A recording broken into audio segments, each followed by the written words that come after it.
I'm Nancy Kinder. I'm the facilitator for KIN, supporting you through this virtual workshop today. It gives me great pleasure to invite Claire to our session. I really wanted her to be in person to do a workshop with you all, but we're going to do a taster session right now. She has a wealth of experience, over 20 years building up strategies for companies like eBay, Diageo, Coca-Cola and Lloyd's. I was introduced to Claire from Richard Graham, who some of you met when we did the Tackling Isolation Masterclass back in October. And she's going to give you some skills to help change mindsets and behaviours, or some ideas on how to change mindsets and behaviours to really help these big companies innovate. And even wherever you are in your company, maybe only your team is your sphere of influence, but Claire's going to give you some ideas and some principles to help you innovate. So over to you, Claire, and thank you for joining us. Okay, great. Nice to see you. Some of you see you again, and some of you meet you for the first time. So you can see that I'm going to be talking about culture, resilience, and why big companies find it hard to innovate. Some learning goals. First of all, I want to explain what is meant by culture, and I'm particularly going to talk about what happens to culture as businesses move through their life cycle. I hope by the end I'll be able to share some practical ideas for building a resilient culture. Now, I apologize if I'm going very fast. I've got a lot of content to get through, so I am going to go quickly, but if you have any questions, you can either ask at the end or you can email me or contact me through LinkedIn. Very quickly, Nancy's explained, but I spent 20 years working in corporate strategy, both as an independent consultancy, also for other consulting firms. You can see some of the clients I worked for. I worked up to C-suite level. I presented to CEOs and boards. I also was the head of strategy in a dot-com startup, Linklaters Blue Flag, and I was on the management team of an insurance startup, and I've been involved in a couple of growth companies. So what is culture? Well, the Oxford English Dictionary describes it as the ideas, customs, and social behaviour of a particular people or society. Why is it important? In my career, I spend a lot of time working on this, so strategy, and I used to analyse and look at things like markets and competition and technology and regulators and customers and prices and costs. And, I was part of teams that would build lovely sort of annual strategy decks that would lay out exactly what percentage share we were going to change in all these different markets. And the senior management team would see this all as very important. And often it was because it was concrete and it was easy to measure, so you could produce these beautiful packs. But actually strategy is quite hard to control. A lot of the stuff that happens to your company happens in external markets. And it's a lot of stuff that it's pretty hard for you to control. And what I saw over time as I worked in this area for 20 years was that often what made it really hard to deliver on a good strategy or any goal or mission really was culture. And that was things like mindsets, values, behaviors, habits, beliefs, relationships and practices. I particularly saw this when I joined this startup, and there were 5 of us when I joined, and we grew it to about 55 people, and we reached 85 million net premium income, so we were a pretty decent going concern. But a lot of the things that stopped us from achieving what we wanted to achieve was what happened within our culture. But often management teams don't give culture enough time because they see it as a bit abstract, harder to measure, and worse than that, they see it as fluffy. But the thing about culture that's interesting is that unlike strategy, culture is something that is mostly within your control, but it's not easy to get it right. So I like to sum this up with a quote from Lou Gerstner, who's CEO of IBM, and he says, I came to see in my time at IBM that culture isn't just one aspect of the game, it is the game. In the end, an organization is nothing more than the collective capacity of its people to create value. And I like this quote because Lou Gerstner started at McKinsey, which is not known for being fluffy or very people-oriented. And he kind of reached this realization after working at McKinsey, then he went to American Express. And eventually he saw that if you can't get your culture right, you can't deliver on anything. So how does it affect organization. To talk about this a little bit, I want to talk about something called the Dunbar number, which probably a few of you or many of you have come across. And this is something that Robin Dunbar, who was the professor of evolutionary anthropology at Oxford University, he came up with this concept. And it's this idea that human beings can hold only about 150 meaningful relationships in their head. And it got a lot of exposure around the time of sort of social media bubbles. But it's really interesting as a way of thinking about what happens to companies as they grow. Because this point about how we relate to other people is sort of critical to what makes a good culture. And so there's another quote. This one's from Richard Hackman, and he's professor of social and organizational psychology at Harvard. And what Hackman found was that the optimal size of a team for making decisions and getting stuff done was between 5 and 7 people.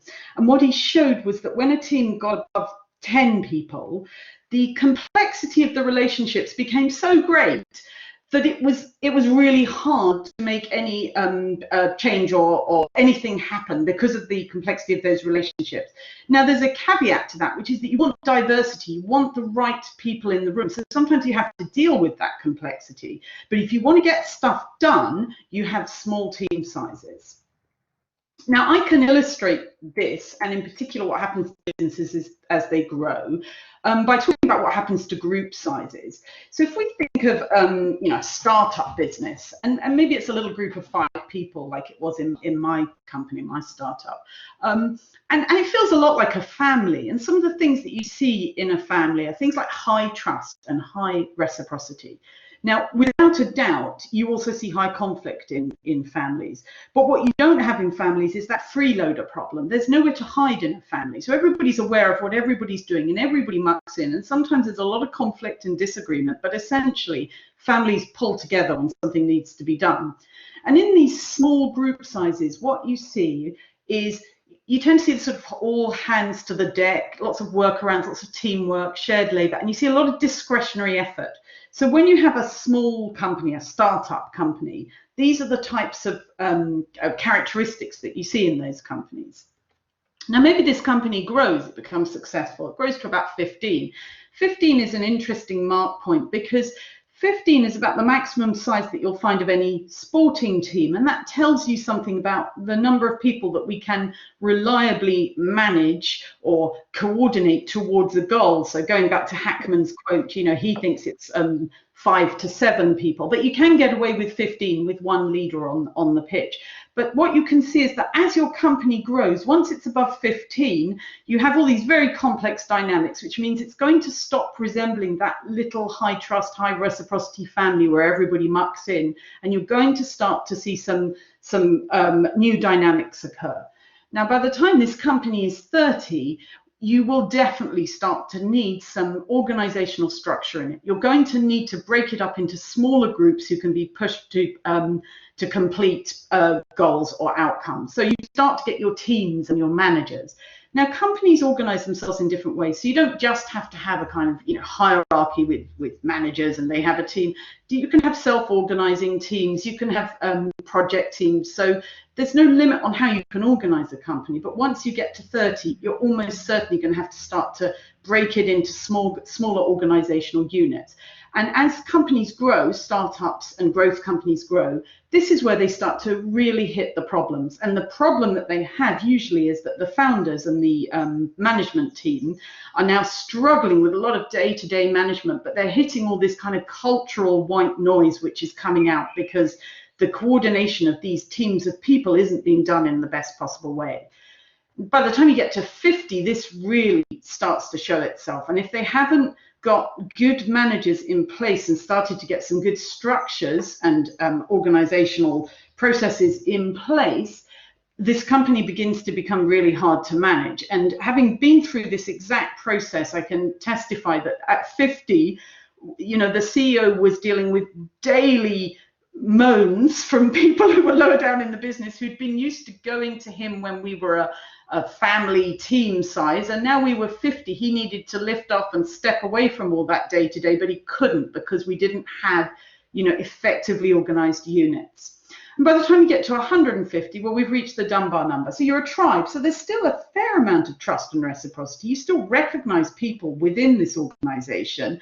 There's still a sense of cohesiveness, but you have formed a tribe. And this is about, you know, the size that departments form in and units form in. And it's an interesting number because what we know and what Dunbar showed was that primate groups don't tend to be bigger than about 50 individuals within a group, but humans can manage 150 and create a coherent group. Now, once you get beyond 150, the big company mindset kicks in, and now we start to see these types of characteristics: low trust and low reciprocity. We see much more division of labor. Instead of all that shared labor, everybody mucking in, working out what needs doing, sort of jiggling things around, we specialize, we have rules, and of course we have hierarchy, because by now you've got lots and lots of teams and they all need managing.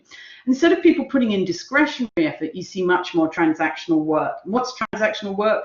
You pay me, I do my job. That's all I'm here for. Transactional work is a real problem for big companies. They need people to go the extra mile. They want people to give more, but they don't often create the culture for it. So how does this play out across the whole business life cycle? So I've talked about what happens as companies grow in size, but we can talk about this over the life cycle. And this is a fairly generic chart. You might have seen it. You can use it as a product life cycle or a business life cycle. Most companies at their launch phase are exhibiting characteristics like this. So they're doing a lot of experimentation. They're coming out with products which are good enough, but maybe not perfect. What they're trying to do is create a minimum viable product. So they want to create something that can get to market, but it might not be quite perfect. And small companies or startups have to do a lot of pivots. They don't get it right the first time. They try something, it fails, they have to make some incremental changes, they try it again. Now, we can describe these characteristics as being agile. And lots of big companies now have jumped on this bandwagon of, we want to be more agile, we want to think like a startup. But in order to think like a startup, there's a whole bunch of cultural changes that need to go on in your business that get difficult. And the reason for that is that as you grow your business, you start to need different characteristics to appear. So let's say one of your minimum viable products has become successful, you've been able to scale it. What you want to do with that product now is you want to make it faster, quicker, better, more efficient with fewer defects and improved quality.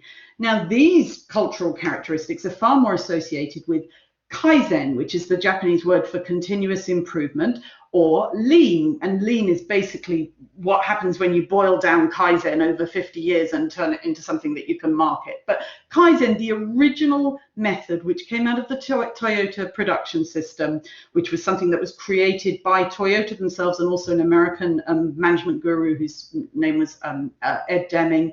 Kaizen is a fascinating mix of tools and mindsets that encourages every employee to seek ways to improve the quality of a product. So now as we go to our next phase, what you can see is that there's a point as this company is still growing where it's hitting, you know, the green fields. It's still putting out a lot of sales. It's making a lot of profit. It's laying down all this cash, which is great because now it can invest more. And this looks like this wonderful trajectory when you're in that mode where you'll grow, and everything looks great. Your competition hasn't picked up yet. Prices haven't been reduced. So you're in a really strong position. This is the exact moment when you need to be thinking, how do we get our life cycle extension? But what happens is companies, as they reach maturity, they get into this risk of coasting and they start to plateau. So their market, they've absorbed all the growth and all the demand in their market. So the only way that they can't get new customers, there are no new customers. So they try to kind of diversify the product. You end up with 5 different types of Marmite or 8 different types of hair shampoo because there's no further growth in the market. So you're just looking for tiny incremental edges. And this is a real problem for mature companies. So what do they do to deal with this problem? Well, the first thing they do is the good old M&A. So they put 2 companies together. This is the scale M&A. They put 2 companies together. They knock out the central costs. The idea is that this creates a scale economy and they become able to produce more units at a lower cost. The second type of M&A is the business model M&A. This is when a company has maybe missed the chance to disrupt itself or to bring in new technology, and it realizes it's starting to go into that decline. And so it goes and buys either some startups or some companies that have the technology. So the M&S Ocado joined together is a classic business model M&A. And there's a guy called Clayton Christensen, who's a Harvard professor who talks a lot about strategy and growth. And he basically estimates that only around 30% of M&As succeed, and the only ones that succeed in his analysis are the business model M&As, the one where they're injecting new ideas into the business.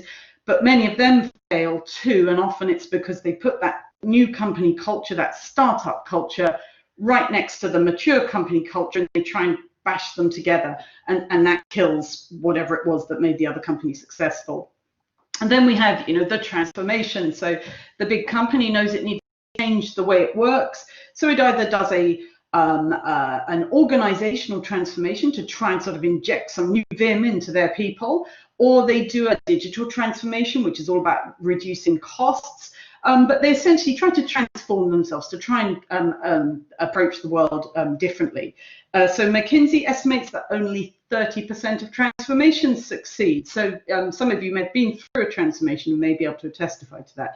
The other thing the big companies do is they get the consultants in. So they go and hire the consultants to tell them what to do. Now, having been in that world myself, I can testify that consultants are absolutely excellent at analyzing markets and finding new niches and finding little areas that haven't been uncovered and working up and down the value chain. So they're really, really good at that stuff. But what consultants aren't good at doing is sort of cutting edge innovation or disruption. And so when companies really need to transform and get their life cycle extension, they really need to disrupt themselves. Consultants aren't the answer. They're just going to find them a little bit more share here or a little bit more percentage gain here. And then the final one is the incubation. So the big company says, oh, well, we're going to, set up our own startup internally. Now, I worked for one of these, so I was the head of strategy at Linklaters Blue Flag, and this was in 2001. And Linklaters, there was a sort of forward-thinking partner at Linklaters. He could see what was coming in the market, so he sensed this strategic inflection point where the market was changing, and he wanted to put a whole load of their work that they did that was low value, repetitive, and based on rules and regulations into an online format and sell it to their customers. And I joined that startup, really excited. There were a group of about 8 of us, so we were a sort of family type team. And our job was to go around Linklaters and talk to every practice area and find ideas that could be put into online products. And I can only say that we were sort of like a virus going into a host, and the host rejected us. Linklaters did not want to change the way that it worked. It wanted to stay in its high-end market. They talked a lot about cannibalization, the fear of what would happen to their business if they cannibalized it with this startup. And that's why a lot of incubated businesses fail, because they hit that mature company culture. So one of the phrases that I like that sort of sums this up is from Andy Grove. He was the co-founder of Intel, but he was also head of operations there and the CEO. Andy Grove is a very interesting guy. He wrote several management books, and his management style was all about innovation and creativity. And just going back to the previous session, one of the things that Andy Grove absolutely wrote into contracts for managers was that they had to allow time for everybody in their team to work on new ideas. So he allowed every person in the company to have time to just work on stuff that wasn't necessarily oriented towards, the main strategic goals. It was for them to just come up with ideas and see which ones work. So he's a very inspirational leader. And his famous quote was this one about complacency. So for those mature companies, it's at that exact moment that they're in the ascendancy that they really need to be thinking about how to disrupt. And the 2 great examples of that, in the last probably year or 2 have been Mothercare and Thomas Cook, that, maybe in the 90s, they were in that ascendant phase, but they failed to disrupt themselves. And they went through, I have no doubt that they went through many transformations, and many, consultants would have come in and advised them. But in the end, they didn't find a way to give themselves a life cycle extension. So because I'm tight for time, just going to check my timing, but so I'm not going to run through every box here. You can see this, but when you look at companies as they grow, you can see some of the sort of green flags. And in your launch business, it's all that curiosity and experimentation, that agile way of working.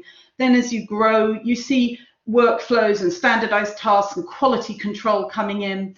And in your mature company, you see a company that's sort of rules based, so it's very efficient. It has experienced team members. If I go back to Richard Hackman, who did that quote earlier, he also has done quite a lot of work on the value of experienced teams, and he showed, for example, 73% of air traffic incidents occur in newly assembled teams. The people might all have high competence level, but if they've been put together for the first time, they're more likely to have an accident or an incident. And you see disciplines, you see all these good things, but what are the red flags that you see in companies as they go through their life cycles? So in these startup companies, anybody who's worked in a startup will recognize some of this stuff, this creative chaos, cutting corners, conflict. I have absolutely been through this, where you wouldn't want to know some of the things that we were doing in the early days in our insurance company, but we were just trying to get the damn thing up and running.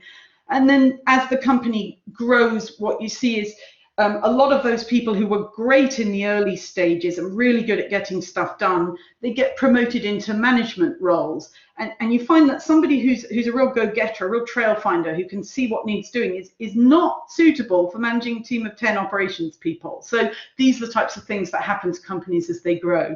But what happens in mature companies is you get this fit in or leave mindset, FIFO, and you get, if it ain't broke, don't fix it. So you just get this kind of real malaise, this real complacency around, why do we need to change? Why would we want to challenge it?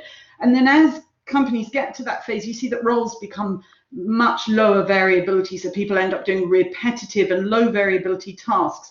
The companies are not driven by a sense of purpose or a sense of vision. The mature company will often have a mission statement on the wall or a vision statement on the wall, and it will mean absolutely nothing to the people working, sitting at their desk. They'll be like, what on earth does that mean?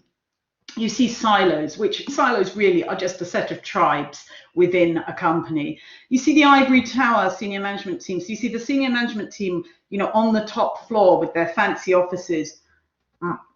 Sorry, I needed to take a breath. And they're far away from the front line. They don't see what's going on. So in the previous talk, I think we talked about the environment that you need to be in to create creativity. Well, I can tell you there were three sort of famous CEOs. So there's Mike Bloomberg and Steve Jobs and Andy Grove, who I mentioned earlier from Intel, and all of them got rid of the fancy offices. They just put their desk in amongst their teams because they wanted to see what was going on. They didn't want that big ivory tower senior management team. And you see things like groupthink and low trust in these mature companies. So size matters to culture as companies grow. So really what companies really want to be able to achieve is they want to have all the benefits of your growing company, things like innovation and curiosity, and, this experimentation, all this kind of agile stuff. But they also want to have all the good stuff that you get from Kaizen or continuous improvement. So you get this reliability, quality control, risk reduction, efficiency, scale, standards. So you really want to be able to have both of those things. And in the next section, I'm going to talk a little bit about how companies do that. So we're going to have a short pause. If there's any questions, I am happy to answer. Thank you, Claire. Yes, there's a couple of comments that I'll share with you, but do use the chat to ask Claire anything that you're connecting with. I know a large part of this audience, Claire, is from the public or the third sector, so they I think they might feel that they'd like to be a startup, but very much it's if they don't fit in, then they might fit out. So I think a couple of people have mentioned that Michael said that they're at the maturing level, and they actually came from an M&A business model. And Rory has also shared an example from the Grainer curve. I don't know if you know that, the evolution and revolution as organizations grow. So thank you, Rory, for sharing that. No one's particularly shared where they are at their stage, but I think they aspire, like you said, to be that growing, innovative, agile stage, but maybe feel a little bit restricted on where they are. And John's just said, I'm in the transition, sorry. I'm going it alone. I'm trying not to sell myself as a consultant, but more as a business therapist, so I can help be a disruptor for hire. Oh, I love that, to create that disruptive culture. Yeah. And then a question from Grace, just before we carry on. How do you manage the organisation and the board if they are at conflicting stages? That's a really interesting question. So you might have one group that are more mature, but the other group maybe just at growth, especially after a transformation, I would imagine. Yeah, I mean, I guess the point is, how do you combine two companies that are at different stages? And so I'll just give you one sort of example, which I thought was interesting. That I went to a talk by the founders of Innocent, and after the 2008 financial crisis, they ended up having to sell off most of Innocent to Sony. So they basically were bought out. And he gave a really interesting talk about what happened when Sony took over Innocent. And Sony recognized that they had something very kind of special in the culture of Innocent that they needed to nurture. So what they didn't do was just ram it into the main corporate culture. They allowed the Innocent team to very much sit within their own area and to be autonomous. And so then the transfer, the ideas and the merging was much, much, much more gradual. But essentially they allowed Innocent to be a standalone company within the wider Sony company. And actually there's an interesting story of the Sony Ericsson merger, which happened, I think, is a long time ago. I think it was in 2000 or something it happened. And it failed for the exact reason that Sony is a highly innovative culture that prizes technological change. And I do a slide on Sony's mission statement from 1950, so I know exactly what drives the culture of Sony. And they joined with Ericsson, who didn't have that drive for creativity and technological change that Sony had. And the merger failed, and it failed because they didn't really bottom out the cultural differences before they merged. They just said, here's lots of benefits, cross-selling and scale and, and business model and all that stuff. And they didn't realize that you put those two cultures together and they don't marry. So I hope that, goes some way to answering that question. Yes, thank you, Claire. And we've got a couple more, but I know in the next bit you're going to share some case studies. So I'm going to hold on to Hazel and Leslie's questions till after the next bit and see if you don't answer it in the session you're going to do next. Thank you. Okay. So I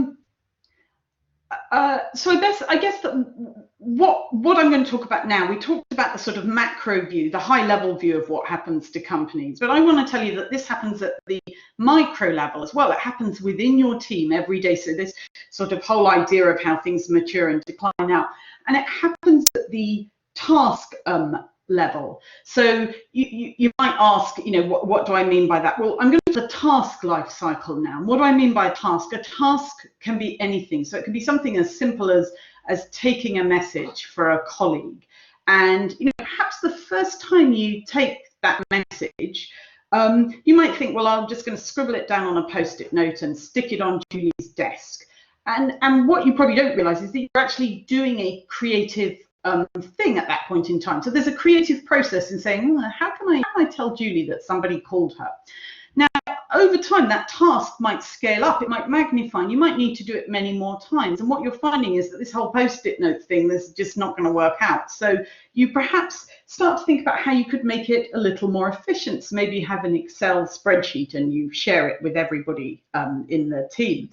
And then maybe you grow even more and this task starts to magnify even more. So you're having to take many, many messages.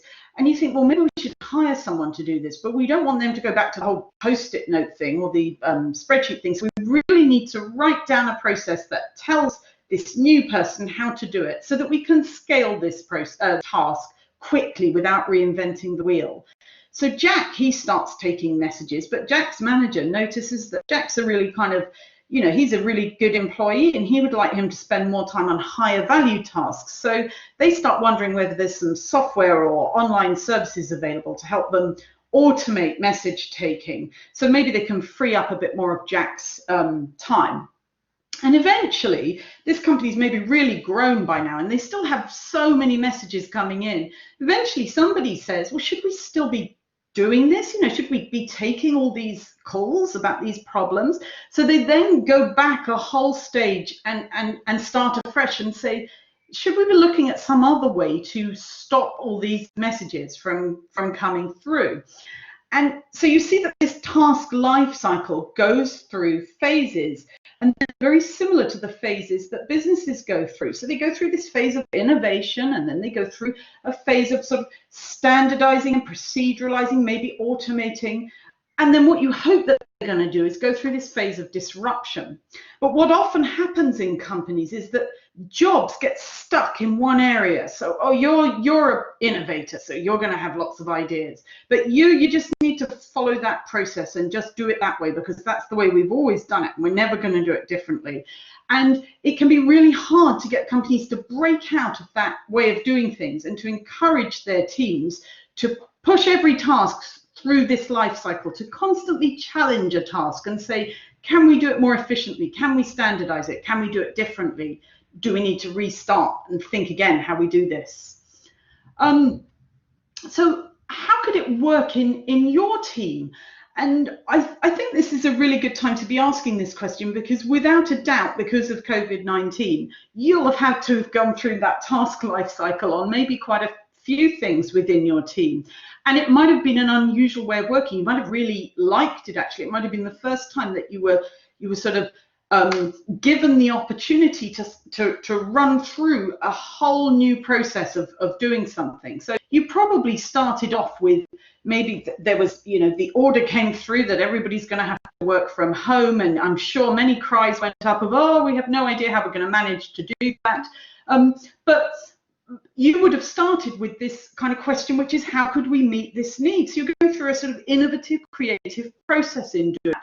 And what I want to suggest here is that you would have been trying to get a solution that was good enough, not perfect. Given the immediacy of the lockdown, there wasn't time to get everything just right.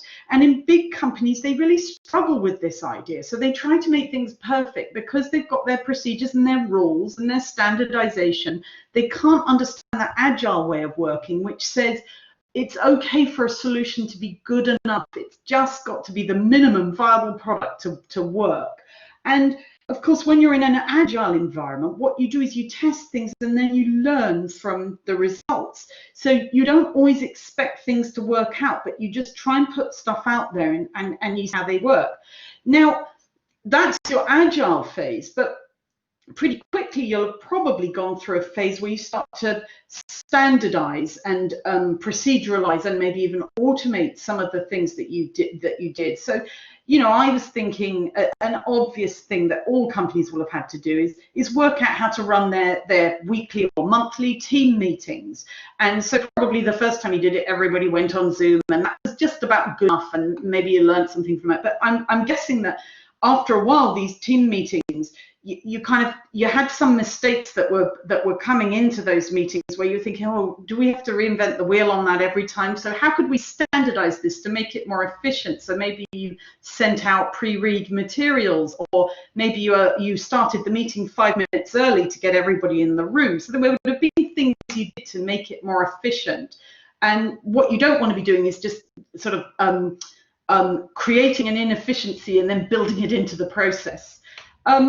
And probably you started to think about, maybe how you could document it into easy steps, because perhaps what you did is talk to some of your other colleagues in the business and said, well, this is how we're running our team meetings now. And they're like, oh, really? Could you put that in an email to me? So you've started to document it.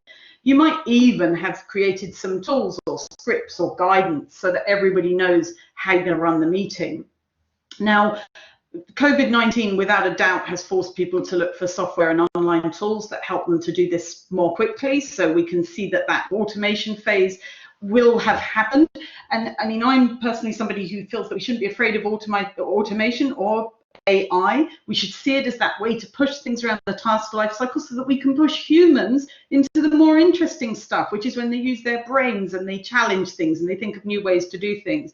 Now, it's possible that having run your team meetings in this new way for the last month or two, somebody said, do we really need to be doing it like this? This whole 1 hour meeting of going through our task list and ticking it off, this just doesn't work on an online remote format.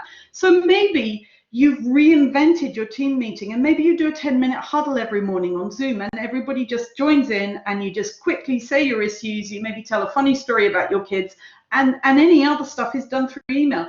I don't know what you've done with your team meetings, but what I want to demonstrate here is how within every team you can start to ask these types of questions so that you're pushing people around this task life cycle. You're constantly challenging, could we do this better, faster, quicker? You're never just accepting the status quo and saying, oh, well, this is how we do it here.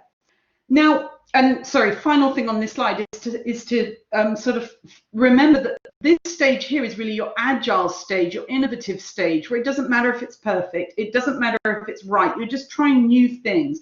And this stage is your continuous improvement. How can we make this faster, quicker, more efficient, lower defects? And many companies just can't do this. They get stuck in one area, they create jobs that are repetitive, and they absolutely deny their employees the ability to think and come up with ideas. So what is resilience? Well, resilience is mindsets plus practice.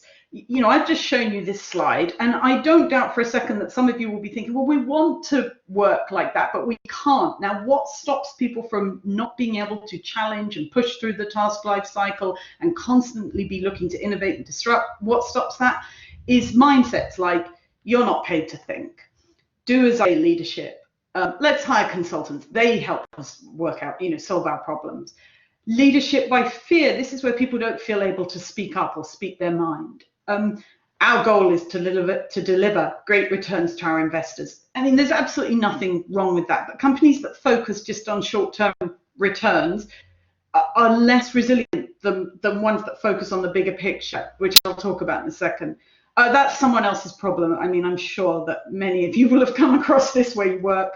If it ain't broke, don't fix it. And win-lose competitive culture. Now, people talk about this a lot, and they sort of say it as a throwaway thing. But what happens is that companies, they talk a lot about how they want their teams to collaborate and they want them to be cooperative, but then they signal, like very tacitly to people, that actually they want them to compete. So they don't put the incentives and rewards in place, both in how they manage people and in how they pay them, to allow people to see themselves as part of a collaborative culture. And so people don't work nicely with other people because they feel that they're in this zero-sum game. So what kind of mindsets would you like to replace these with? Well, instead of you're not paid to think, how about if you're not using your brain, you're a wasted resource. If you're using a human being and you're not asking them to employ some brain power, even if it's just how they interact with a customer or how they interact with other people, that's still a human heuristic process. It's still a process that a computer cannot yet do. You're wasting your humans. Do as I say, leadership. Well, how about what do you think leadership? Participative leadership. Instead of let's hire consultants, our employees solve problems themselves. Instead of management by fear, psychological safety. So psychological safety, there's a Harvard professor, Amy Edmondson. She's written a book called The Fearless Organization. She's also given a really interesting TED talk.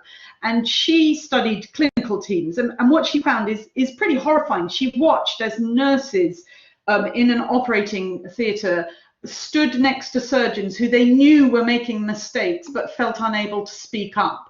And so she studied what happened in environments where people don't feel able to speak up. And what happens is what you can imagine happens. You get mistakes, they get built into the process, they get replicated, and then they cause a big blow up down the line. Our goal is to deliver great returns to our investors. Well, how about our goal is to deliver great experiences to our users? Now, this all speaks to a grander idea of purpose. And purpose is something I didn't really know about until recently, because I was very fixated on returns to investors. But purpose is, why does this company need to exist? You know, why do its customers want this company to exist? And purpose has an incredibly galvanizing effect on employees. It doesn't have to be a higher moral purpose, but if you can allow employees to see that what they do in their everyday job is creating some really great outcome for users, they give more discretionary effort, they get more engaged, they enjoy their jobs more. That's someone else's problem. Get the right people in the room to solve this. So this is very much a systems thinking way of approaching things. So I mentioned earlier that small teams get stuff done, but sometimes you need a big group of people in a room. You need them facilitated, you need strong listening skills, and you need to allow ideas to emerge. If it ain't broke, don't fix it. Well, there's a couple of phrases that come from Silicon Valley. The first one, this one's attributed to Mark Zuckerberg. You know, so we have move fast and break things, or fail fast and pivot. The agile culture says, you know, just constantly break things. See if we can make them better. Go to the next level. Win-lose competitive culture. What you really want is a collaborative culture. Collaboration doesn't mean compromise, everybody being nice to one another. Collaboration means that people challenge each other's ideas, but safely, in a way where they feel able to do it without any personal, you know, pushback on them. And when you get that kind of culture, when there's a lot of challenge, new ideas get put on this, and that's what collaboration is. It's a win-win culture. So I wrap all of these mindsets up into 8 principles. I'm going to run through them very, very quickly. But the 8 principles of a resilient culture are: every employee has the power to make a transformational difference. What does that mean? It means if companies start to treat their employees as all having the ability to make a difference, well, the innovation will just flow. And so there's a book that I've read, which is a really interesting book. It's by an MIT professor called Zeynep Ton, and it's called The Good Job Strategy. And she's a retail operations specialist, and she's looked at a whole number of retailers around the world, and she's found some sort of case studies which really exhibit some of the best behaviors that you need for a resilient culture, and they're more profitable and they're more productive. And so one of the examples from her book, which I just think is a great example, is a Spanish supermarket called Mercador. And Mercador has a culture which very much treats employees as all, you know, they're all asked to contribute ideas and use brains and think about how to improve the experience for the customer. And in Mercador, one of the employees in a branch just had a simple idea, which was maybe we could put a display of vegetables that you could use in making a stew or casserole, and maybe we could put them next to the casserole meat and encourage people to sort of put together their casserole pot. And so they tested this idea in a branch. So Mercador's the sort of company that makes it happen. If someone has an idea, the branch manager's open to ideas. They don't say, you know, just go back to your job. They try things. So they tried this idea in one store, looked at the data showed that it had some effect. So they tried it across a region to see whether it was a scalable idea, and it worked in other areas. And it worked, it was successful. So eventually Mercador rolled out this idea from one employee, just somebody working in a branch, probably not being paid much money. That one idea went across the whole chain of stores. And that's what a culture that believes every employee has the power to make a transformational difference does. Push decision making to the lowest level possible. So this is a really core tenet of high reliability organizations. So for example, in the US Navy, on aircraft carriers, every person on the deck has the ability to halt a flight. If they see anything wrong at any time, they can halt a flight. And you know, one of the things that was highlighted in the Challenger space shuttle disaster was the fact that lower down the organization, people were saying there's a problem with the O-ring, there's a problem with low temperatures, we think that the O-ring might fail at low temperatures, and it couldn't get through to the upper levels. Learning is an organizational superpower. So I mean, I know a lot of you are knowledge managers, so this is, you know, pretty normal stuff for you, but when companies think, oh, we have to hire consultants to help us with the different they're losing out on all this learning that actually exists within their own companies if they put people together and they give them the opportunity to make those little leaps of innovation, those little incremental hunches, and put them together. They can do it internally, but a lot of companies don't realize that they're actually just pushing back on learning. Abolish leadership by fear. So, I talked about a little bit. A sense of purpose is more important than a sense of direction. Again, I've talked about purpose. You can watch a talk by somebody called Simon Sinek. He does a really good talk on purpose, and he's written a book called Start with the Why, and it's a really interesting talk. Build networks, break up silos. This is all about, we were talking about the Junto groups in the last session, and we were talking about learning. Companies really need to be thinking about how do we intersplice our employees, not create tribes that sit and compete. If you're in a comfort zone, you're coasting. This is true for the whole company, and it's true for every employee. You should constantly be trying to push to the next level and encourage productive conflict. So this is this win-win collaborative culture. There's many different ways of describing this. You can describe it as this psychological safety, but there's also a guy called Ray Dalio who runs a very successful hedge fund, and he talks about radical transparency. But the idea is that everybody can put everything on the table. Everybody feels able to challenge and question everything. And if you do that, you get better results in your company. So I'm not sure how I'm doing for time, but I'm going to just quickly race through. I have a couple of case studies, and these are companies that demonstrate some of the kind of habits that I've been talking about today. So the first one is Unipart, and I hopefully many of you will be old enough to remember British Leyland, which was a nationalised car company in the UK. And British Leyland was shut down, but Unipart was rolled out of British Leyland, and it was the parts division. So they make things like oils and ball bearings and things. And they have factories and they have shops. And they're kind of like, how can I say this, a greasy company. Now, the reason I like Unipart as an example of some of these mindset and cultural changes is that you don't need to be a tech company to change your culture. You don't need to be a highfalutin investment bank with, the money to put into this. Any company can have a culture that encourages these mindsets and these behaviors. Now, Unipart practices continuous improvement, not lean, not Six Sigma. They practice continuous improvement. And I had the ability to go to their head office in Oxford last year, and it was fascinating. They had lots of information all around how they do this. They teach every employee a set of tools, how to solve problems, how to build a roadmap. Every employee gets taught that.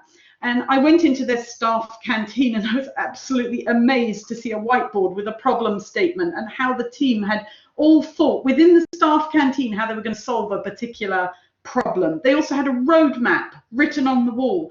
Now, if they're doing that in the staff canteen, you can imagine how they're doing it in their businesses. On their wall, they had this list of their kind of cultural principles. I'm going to read some of these out. So the left-hand column explains how, the typical company works, and the right-hand column explains how they do it differently at Unipart. So how we work, everything comes from the top down. How they work, try starting at the bottom. Our culture, you see a problem to hide it, get them to shout about it, and it often punishes those that blow the whistle. Why not applaud them? Organizational changes are like New Year's resolutions. Before January is out, old habits have returned. Make adopting improvement a self-sustaining process. It's much easier when you know how. We're on an endless switchback ride of radical restructures, then nothing until the next traumatic overhaul. Try taking tiny incremental steps each and every day. That's the continuous improvement method, and that's what I was talking about in that life cycle, task life cycle. The trouble is that the people responsible for finding solutions aren't close enough to the problems. How about empowering all your people to solve problems in their own areas? And this is the problem that big companies have with hiring consultants to solve their problems and not realizing that the answer can lie with their people if they give them the tools. If someone suggests even a simple innovation, it can take months to make it happen. Make the change right now, at least before lunchtime. This was something that came up also in the breakout group in the previous session. That idea that even if I have an idea, how do I make it happen? Unipart makes it happen. Department heads jealously guard information, share everything with everyone. Everything is driven by short-term profit. See what happens to the bottom line when you make quality the priority.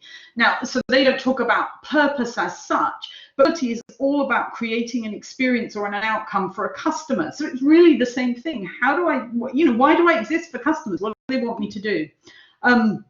There's a couple of other things about Unipart itself there, but anyway, they're a fascinating company and really worth, bit of looking at how they do this. The second company that I want to talk about, this time this company is Timpsons, and you may know Timpsons as shop, and they cut keys and have little kiosks in the high street. And I use Timpsons as an example again to try and demonstrate that you don't have to be a fancy, you don't have to be Spotify or Netflix to do this stuff. You can do this in any company. Now, Timpsons, their chairman, John Timpsons, it's a family business. He's written this book called Upside Down Management, and it really kind of encapsulates their whole model of how they interact with their staff and how they run their business. And if you go to their website, you'll see a bit more about Upside Down management. But essentially, some of the principles are these ones. Shops make their own decisions. So every shop, every branch, it can change prices. It can settle complaints. Every employee is given up to £500 to settle a complaint, and they can invent new displays. Now, this is pushing decision-making to the lowest level possible, absolutely laid bare. Nothing has to go up to head office. They want the branches to make those decisions. Every employee at every level is given autonomy over their work. I'm sure people listening thinking, my God, I'd kill for that. Well, Timpsons, they absolutely have that as one of their principles. Managers coach, they don't yell orders. Again, I'm telling you, this is one of their core principles. Wouldn't we love it if all companies understood that authoritarian leadership by fear, needs to go back to the 50s. It doesn't work in a knowledge economy. And they're a values-led business. So a lot of companies, they come up with values and they come up with things like integrity and trust, and they mean nothing. The people work in the companies are like, that's just what's written on the poster. But what Timpsons has is they hire people according to what kind of person they want working in their shop. So although they don't call them values, what they want are people who are friendly, easygoing, get stuff done. And that's what they absolutely plugged into their culture. And they make a big point of saying they don't hire drongos. So they don't hire somebody who just stands there and moans or causes trouble or isn't nice with the customers.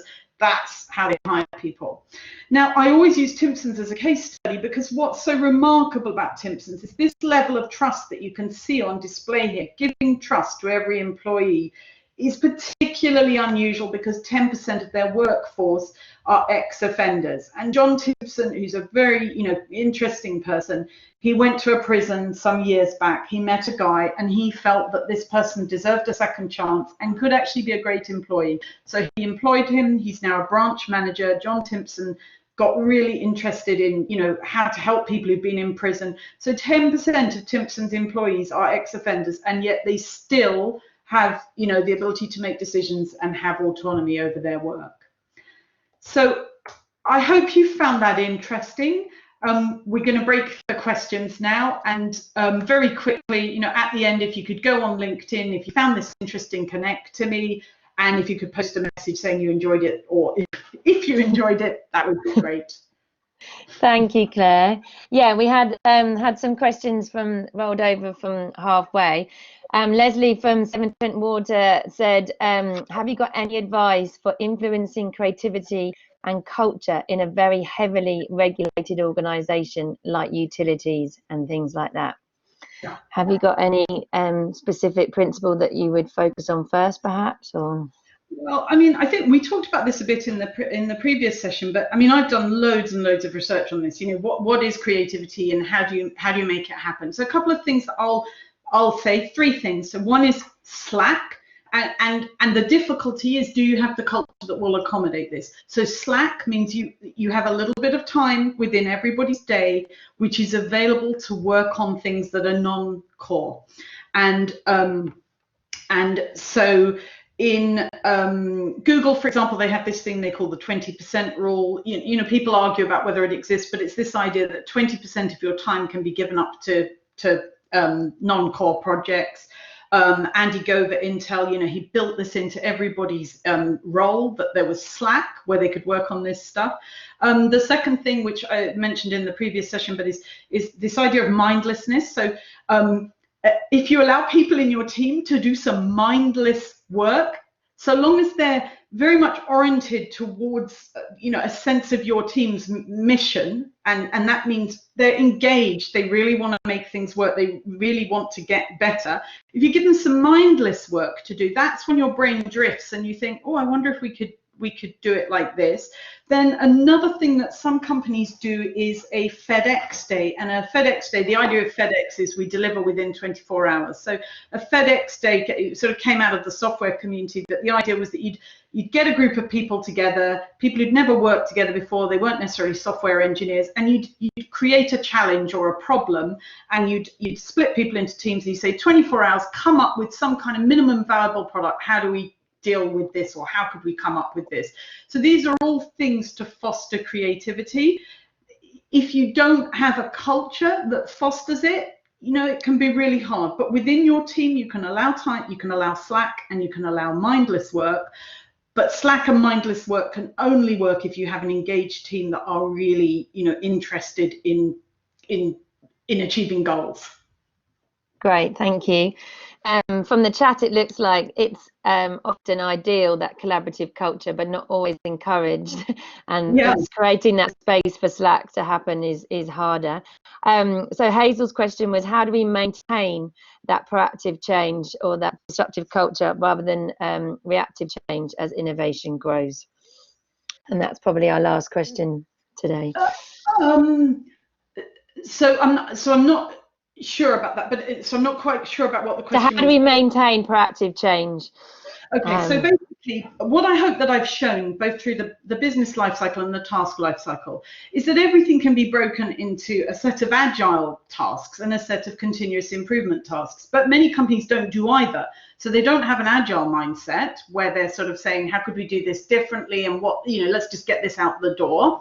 But they also don't do the continuous improvement bit. So it is not a typical set of behaviors in a team for people to be saying, could we be doing this better? Could we be doing this differently? Could we try this in another way?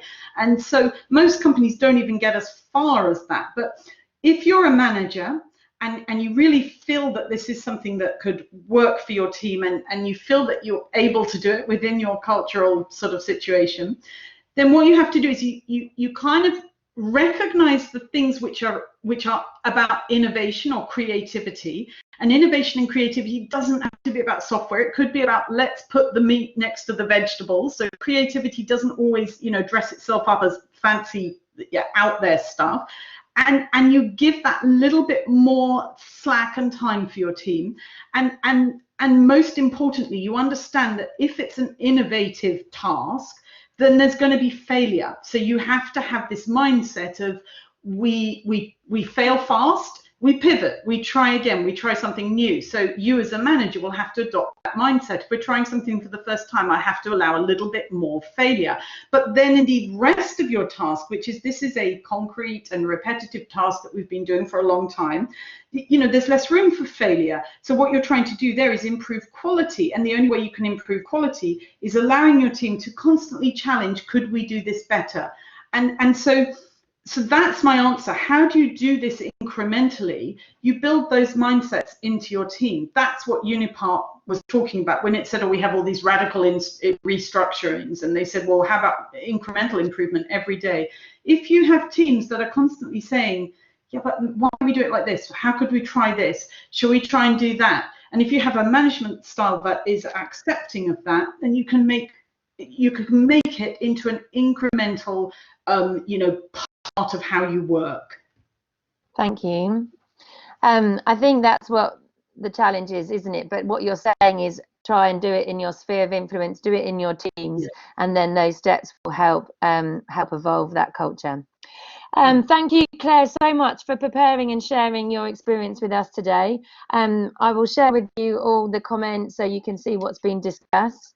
We're going to pause now for a virtual lunch break and be back together this afternoon at 2, where we're going to hear from Serena on the art of listening to your community. So we've had Claire tell us how we should not work in silos and create communities, but how do we really get the benefits and listen to them? So thank you all for participating. Do reach out to Claire. Everyone volunteers their content and their time for this, so it's really important we say thank you, or challenge or question, you know, keep those connections and those discussions going.